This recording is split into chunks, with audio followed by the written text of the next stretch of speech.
You ask Tiger to solve. This deals with linear equations with one unknown.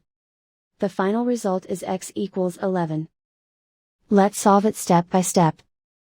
Group all constants on the right side of the equation. Add 5 to both sides. Simplify the arithmetic.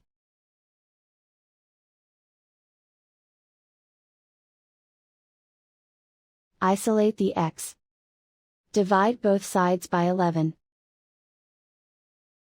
Simplify the fraction. Find the greatest common factor of the numerator and denominator. Factor out and cancel the greatest common factor. And so the final result is x equals 11.